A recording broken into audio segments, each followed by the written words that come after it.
தமிழ் சினிமாவில் தயாரிப்பாளராக இருந்து வரும் ஆகாஷ் வீட்டில் தற்பொழுது அமலாக்கத்துறை சோதனை நடத்தி வருவதாக தகவல் வெளியாக இருக்கிறது. விவரங்களை செய்தியாளர் சாலமன் வழங்கிட நாம் கேட்போம். சாலமன் வணக்கம். இந்த சோதனை தொடர்பான தகவல்களை பகிர்ந்துக்கோங்க. டாஸ்மாக் முறைகேடு வழக்கு உட்பட தொழிலதிபர் என பல்வேறு இடங்கள்ல 10க்கும் மேற்பட்ட இடங்கள்ல இன்று காலை முதலே அமலாக்கத்துறை அதிகாரிகள் தீவிரமாக சோதனையில் ஈடுபட்டு வருகின்றனர். அந்த வகையில அதன் தொடர்ச்சியாக சென்னை தேனாம்பேட்டை KP தாசன் சாலையில இருக்கக்கூடிய தயாரிப்பாளர் ஆகாஷ் என்பவரது வீட்டிலும் இந்த அமலாக்கத்துறை சோதனையானது நிகழ்த்தப்பட்டு வருகிறது. இந்த ஆகாஷ் என்பவர் தமிழ் சினிமாவில் தயாரிப்பாளராக இருந்து வருவதாக தகவல் தெரிவிக்கப்பட்டுள்ளது. கூடிய விரைவில் வெளிவரக்கூடிய இட்லி கடை மற்றும் பராசக்தி உள்ளிட்ட திரைப்படங்களுக்கு இவர்தான் தயாரிப்பாளராக செயல்பட்டு வருவதும் தெரிய வந்துள்ளது.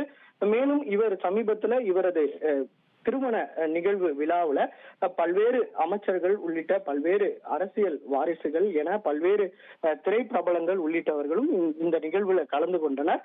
மேலும் இது மட்டுமின்றி இவர் அமைச்சரோட உறவினர் எனவும் ஒரு தகவலானது தெரிவிக்கப்பட்டுள்ளது. இந்த சோதனையானது நிகழ்த்தப்பட்டு வருவது எதற்காக என்பது குறித்து தெரிய வரவில்லை. இருப்பினும் டாஸ்மாக் முறைகேடு தொடர்புடைய இடங்கள்ல தான் இந்த அமலாக்கத்துறை அதிகாரிகள் சோதனையை மேற்கொண்டு வருகின்றனர். அதாவது SNJ குரூப்ஸ் ஏற்கனவே டாஸ்மாக் நிறுவனங்கள் நடத்தப்பட்ட சோதனையை அடிப்படையாக வைத்து இந்த சோதனையானது நிகழ்த்தப்பட்டு வருகிறது. இதுவரை 10க்கும் மேற்பட்ட இடங்கள்ல இந்த சோதனையானது நீண்டு கொண்டே செல்கிறது. டி நகர்ல இருக்கக்கூடிய ஒரு அபார்ட்மெண்ட்ல வசித்து வரக்கூடிய கேசவன் என்பவரது வீட்டிலும் இந்த சோதனை நிகழ்த்தப்பட்டு வருகிறது. அதே போல தேனாம்பேட்டில் இருக்கக்கூடிய தொழிலதிபர் தேவகுமார் என்பவரது வீட்டிலும் இந்த அமலாக்கத்துறை சோதனை நடத்தப்பட்டு வருகிறது. சேத்துப்பட்டுல தொழிலதிபரான பாபு என்பவரது வீட்டிலும் இந்த சோதனை நிகழ்த்தப்பட்டு வருகிறது. டாஸ்மாக் முறைகேடு வழக்கை அடிப்படையாக வைத்துதான் இந்த சோதனையானது நிகழ்த்தப்பட்டு வருவதாக அமலாக்கத்துறை வட்டாரங்கள் முதற்கட்ட தகவலை தெரிவித்துள்ளனர்.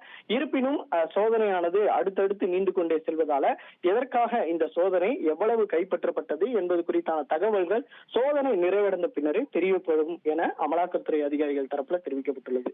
தகவல்களுக்கு நன்றி சாலமன். செய்திகளை உடனுக்குடன் தெரிந்து கொள்ள உடனே சப்ஸ்கிரைப் பண்ணுங்க.